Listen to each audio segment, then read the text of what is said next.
Does it just feel like we are living through a critical time in history? And are you feeling a little tired of living through this one?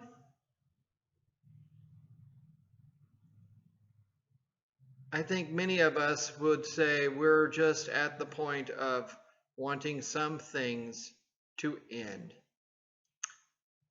to be drawn into the old dustbin of history, to become something like what we would see in an antique shop, pausing just a moment to recall it fondly, but realizing it is better to live now, beyond the limitations of the quiet or recently noisy past. Would we really enjoy a return to having to seek out a payphone, or checking our bills for long distance charges, or once again updating our World Book encyclopedia sets for all the new countries that have now been created, or winding up the old 78 record Victrola? As we now seem to be streaking quickly to another chronological endpoint, the turning of a calendar from 2020 to 2021, thoroughly into another decade in a century most of us recall entering just 20 years before, we might be caught finishing up some unfinished business, or perhaps starting a new project. Date and time are known, yet maybe are unknown. It could be the end of a fiscal year at your workplace, or the last couple weeks of virtual classrooms and assignments. Pulling ourselves or yourselves through those final weeks often reveals how tired, burned out, or just plain exhausted we have become with it all.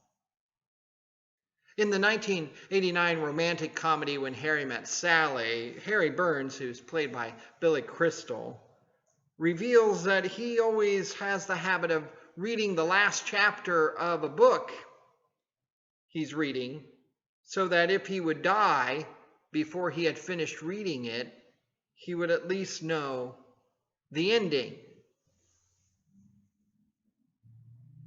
So in the book of life, in our life of faith, our journeys between beginnings as well as endings, do we know the end of the story?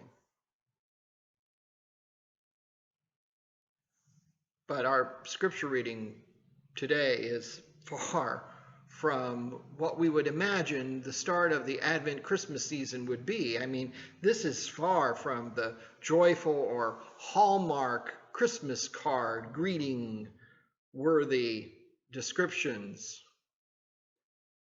And it seems to be an absolutely awful way to ring in the new Christian year on this first Sunday of Advent. We have shadows of despair, war, sorrow, and hate. And Jesus is informing his closest confidants, the disciples, sitting just across the valley from the still remodeling Herod the Great temple, about its impending doom and destruction that awaits not only the physical temple, but also the real lives of the leadership within that temple. And like the criticisms that fill the pages of Old Testament prophecy and prophets, Jesus adds his notes of suffering, death, and destruction on its way to those who would not recognize God's kingdom drawing near when he was here, calling out to redeem and restore and to renew and to rebuild, as God constantly reminded Israel. The first hearers of these prophetic words from Mark knew full well what Jesus was talking about.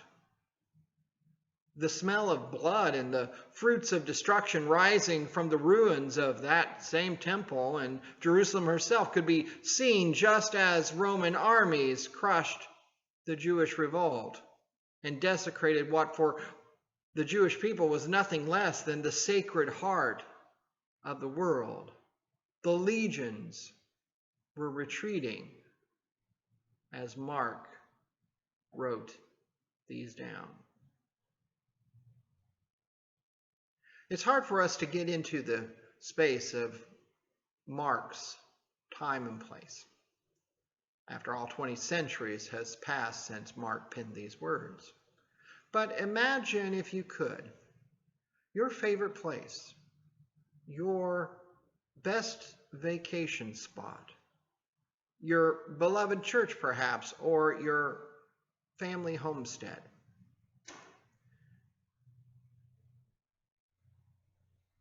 Now that you have that in your mind, I want you to think about it and visualize it only as scorched earth, with broken foundations instead of that beloved building, and ruined debris scattered all around. I know I can only imagine what it must have felt like to stand here on this corner at 22nd and Prairie on the morning of April the 13th, 1949. Just a mere couple of hours after defective wiring destroyed our first building of worship and left a sanctuary that was irretrievably destroyed. It could not be built back, and it would not be the same. Our scripture is from what should be towards the end of Jesus' story on earth. He has been questioned by the temple authorities and experts over his teachings. After one of his disciples speaks about the beauty and grandeur of Herod the Great's temple and its magnificent stonework, Jesus replies that such grand architecture will not even sit upright, stone upon stone, in due time.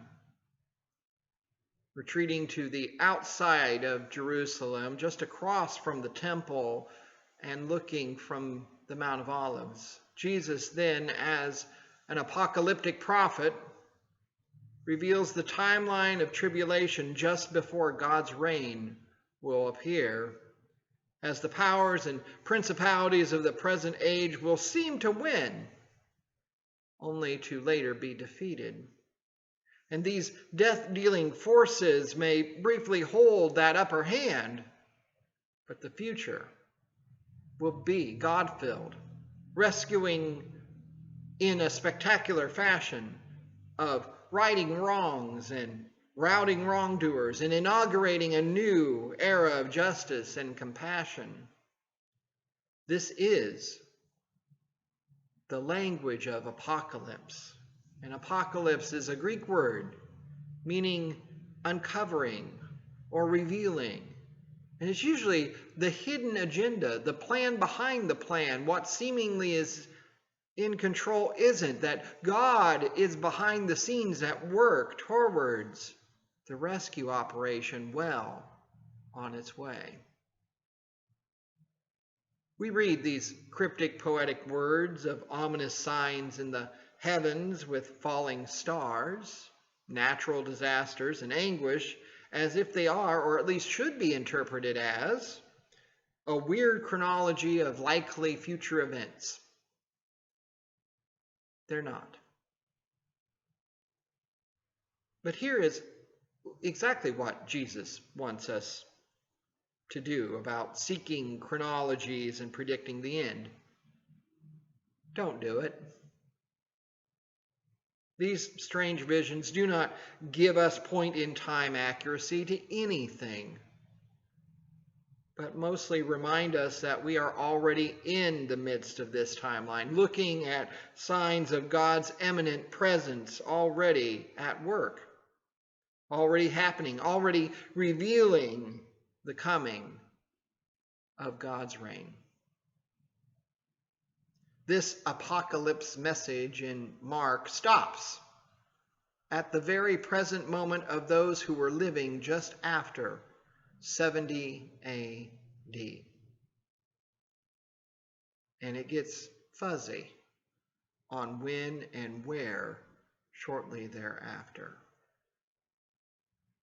Just as we are not to get worked up and distracted by filling in the blanks on our God's timelines for the New Age game card, neither were the ones who first heard these words 20 centuries before.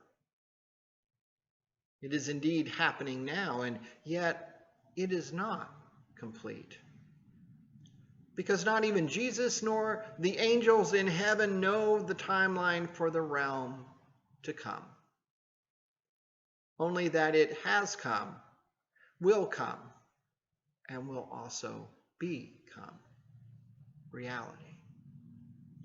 The address of an American embassy moving to Jerusalem should not be seen as filling in a piece of God's end of the world bingo card.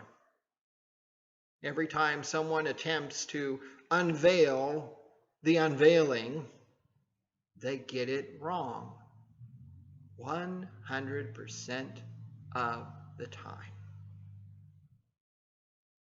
Since Jesus' death and resurrection, the end is near, and yet not yet. Jesus reminds us with these two parables here, the one about the fig tree as well as the other about a traveling estate owner coming back unexpectedly, that we are to live as if his return is just around the corner, and yet to recognize the signs of his rule and presence are still happening now. Our time is also God's time and is still working with God's timing. Are we actively seeking it? Not for predictions, but for transformative living. Because our ways are not God's ways at all. God's timing to us may not seem nice, nor measured, nor orderly at all. Sometimes God seems to break into our lives at the most inconvenient times in our everyday lives. How do we know God's time is at work right now? Well, because God's timing has been at work throughout history. Now, it may be a nice exercise of thought or power of the mind when we each decide when something or some power or someone should have been stopped, should have been thwarted, should have never have been born. Had the hope of a few back in Mark's day had truly been fulfilled, that the end was imminent within their lifetime, even we would never have existed.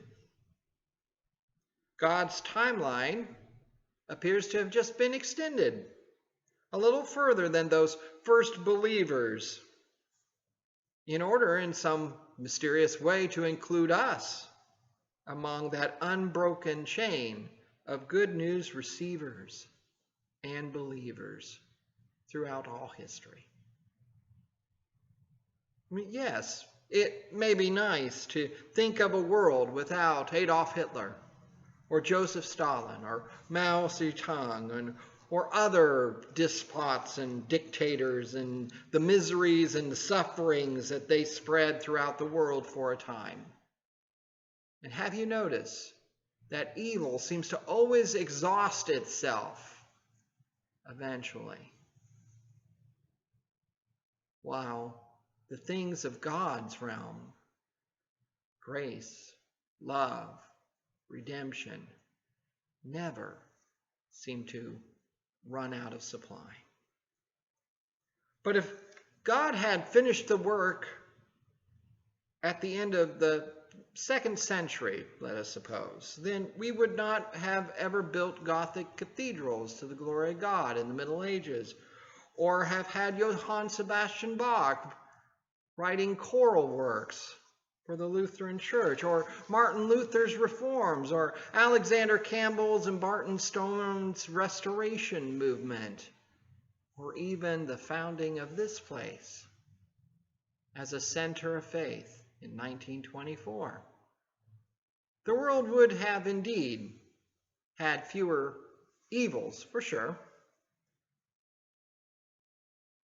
But I can't help but think it would also have had fewer saints around.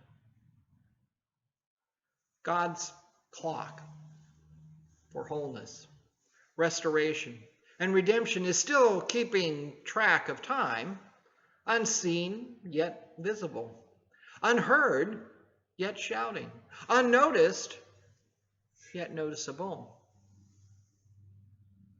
Because you see, that's been the pattern of God's action in the world since the very beginning.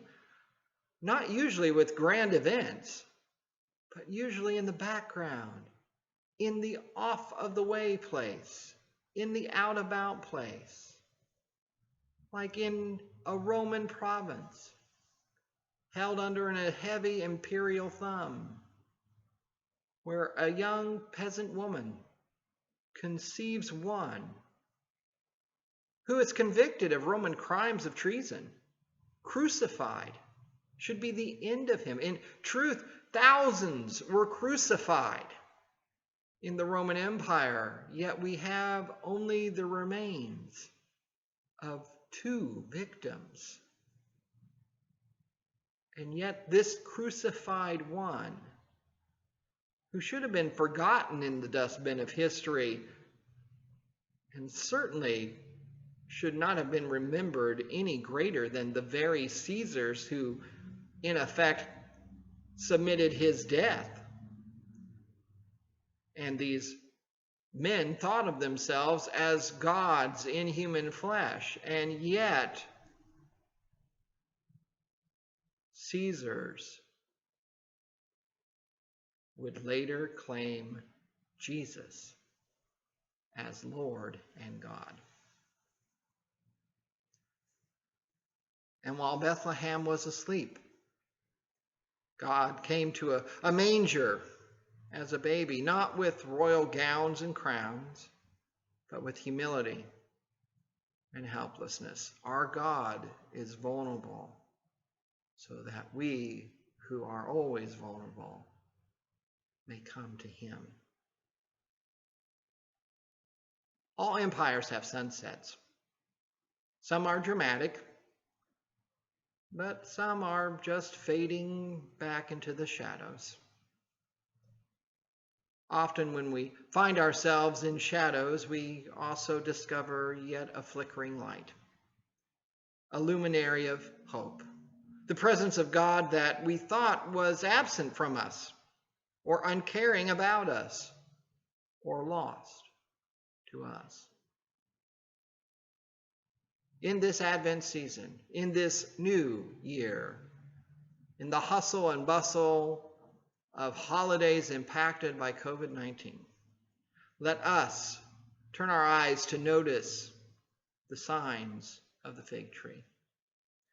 Let us recognize the falling of powers and principalities of suffering and anxiety and exhaustion and grief, for they may be powerful, but they are not all power. And in the shadows of them, and while we stand vigil at the gate, hope is still coming, even when all hope will seem lost. Let us keep awake. Let us keep watch. Amen.